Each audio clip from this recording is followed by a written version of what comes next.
Spoiler alert, I do not filter anything I say in these reviews. So if this is a book that you are planning to read and are excited to read and do not want spoilers for, stop watching.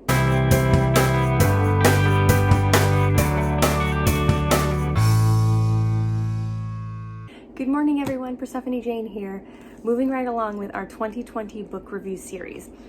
So far this year, doing these videos has wildly helped me to stay on top of actually reading. I just finished reading Bad Unicorn by Platt F. Clark.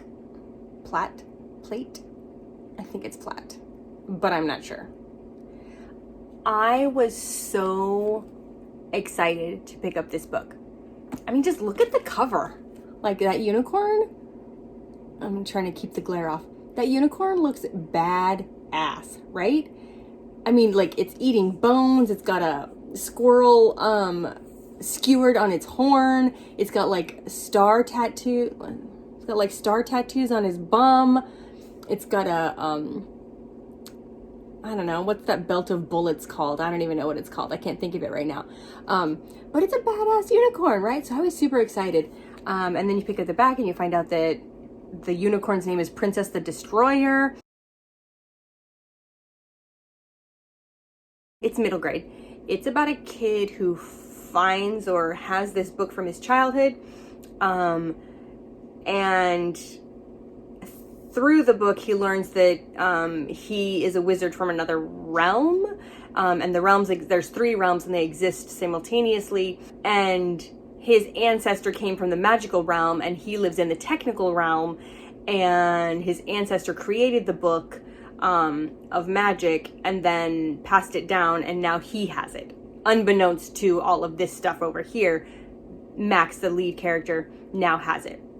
And he then has to use the book to save all of the realms, of course, from Princess the Destroyer. So that's the basic idea. There were a lot of really cute things in this book. For example, there's this race of creatures called Frobbits. Even though they were described to me at the beginning when they're first introduced, I cannot recall exactly what kind of creature it is.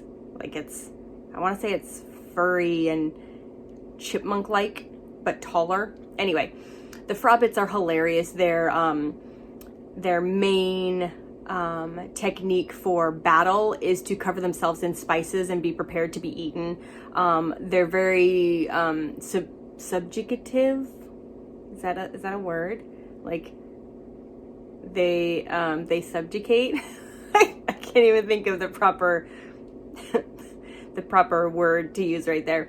But so when they finally get into battle, they have like daisies painted on their shields, and when they're going to and from their trainings, they're skipping holding hands. So they're very childlike, and that juxtaposition with, the destroyer of Princess the Destroyer it's cute. It's cute. And there were a couple times where I would read a cute little thing and I would giggle at whatever was going on. And that's the best I can say for this book, unfortunately. When I started with my critique partners almost a year ago, there were several things that they kept trying to get me to understand. And I kept trying to argue with them that, this is what my goal was. And they were like, okay, but you're not quite getting there. And I was like, but I want to, like, how do I get there? And they couldn't really help me to get there because that wasn't a goal that they had in their writing. And so it wasn't a skill that they had practiced. So in reading this book, what I realized was all of the things that they were trying to tell me about what I was trying to do. So as a case in point for learning my lesson, this book has been wildly helpful. Things I have learned my lesson about in this book. Third person omniscient is hard. I knew this before this book, but I still felt like I wanted to master that skill.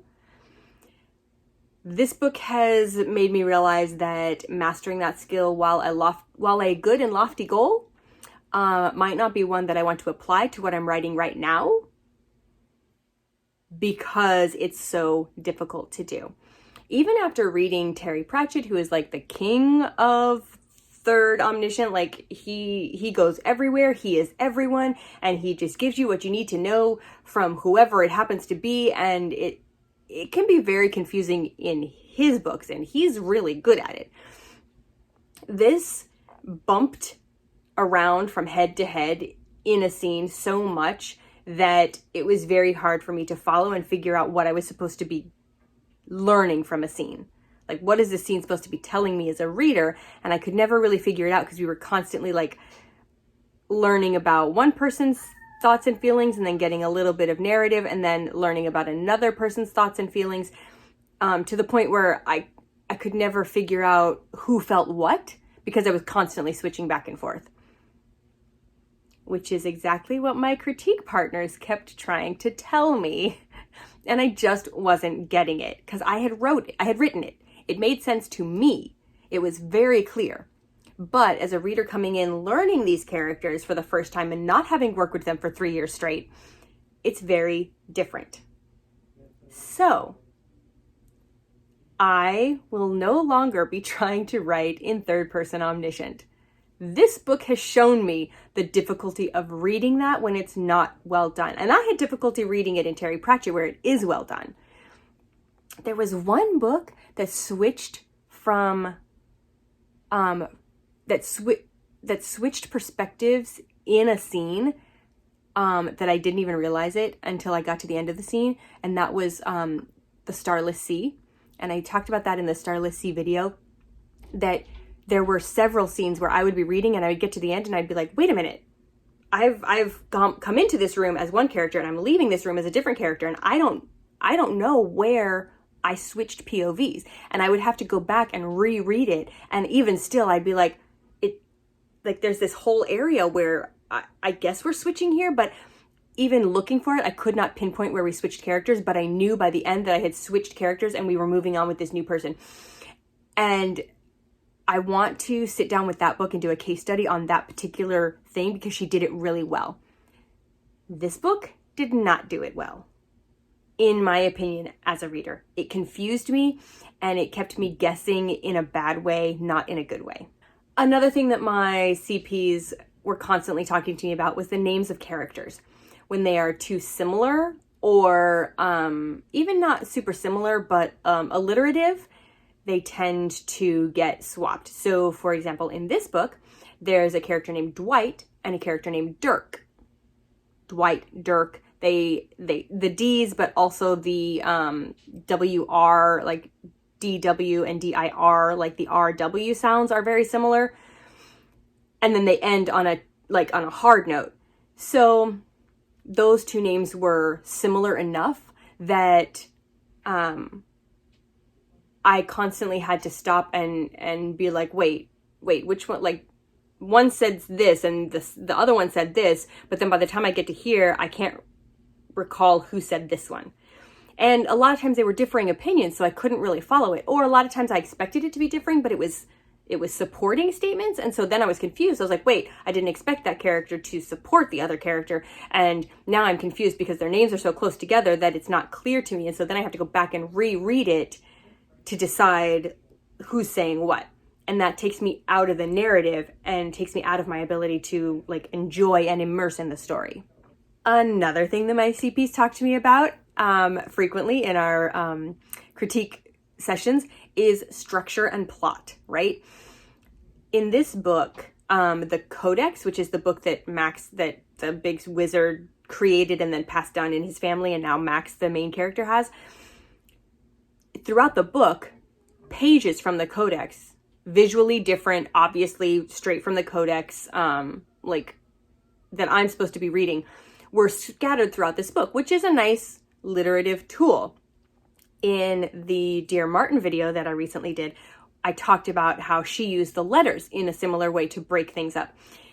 The Codex pages were broken up and spread throughout the book, but at no point did I like read a chapter and then think to myself, oh, this Codex page I just read helped me understand this.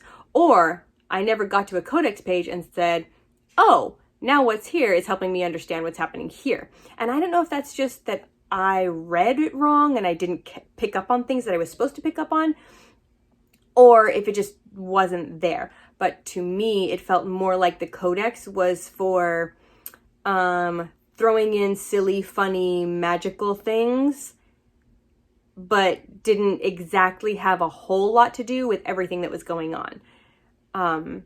And again, that pulled me out. I wanted to read the codex because it's a whole thing that Max, because he's a descendant, he's the only one that can actually read this book. And so that's a big thing. I want to be able to read it as a reader. I want to connect with Max in this way, but it wasn't providing me as a reader with any like tangible information. And so it was just like pulling me out of the action to tell me something silly and then shoving me back into the action. So it wasn't as productive as it could have been. So another side effect of the third person omniscient not really working well, and this is again something that my CPs have talked with me about for the last year, and I'm sorry guys, I'm really sorry that it's finally just now sinking in. I'm sorry. I'm just sorry. But one of the other things is that in third person, let's call third person up here, right? In third person, I never really got to connect with Max as a character. And that's not simply because of third person. There are many books in third person that have me connecting with characters. I recognize it's possible to do in third person, omniscient or not, it's possible to do. This didn't do it. Maybe it was the shifting back and forth in a scene, like maybe if one whole scene, even third person, was just Max, I might have been able to connect with him a little more, but I just didn't. Maybe the disconnect had to do with the fact that he's 12 or whatever and I'm not. That's always a possibility when reading middle grade books for me. And it's something that I always have in my mind, like, is it just the age difference that I don't identify with this character? But at the same time, I think back to my own childhood and other books where I do identify with characters of a much younger age than me, because they're doing or living something that's similar. So there's a way for that to not be the issue. So I have to kind of assume that that's not the issue here, which makes me think that it's the perspective, something in the writing, the perspective, or just the writing style maybe. I was not able to connect with Max, which meant that as Max was going through and dealing with these things, I was never super rooting for him. I mean, I knew, that like things would work out just because that's how books go. And so I was never really worried for him. Because I was never really worried for him, everything that he seemed to accomplish was more accidental than him growing as a character or as a person.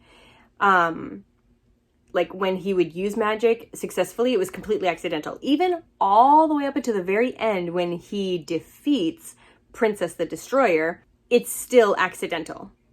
I thought that at that moment, even though that was accidental, he would use that moment as a catalyst for recognizing his connection to the book and be able to use that to get home, which is what they want.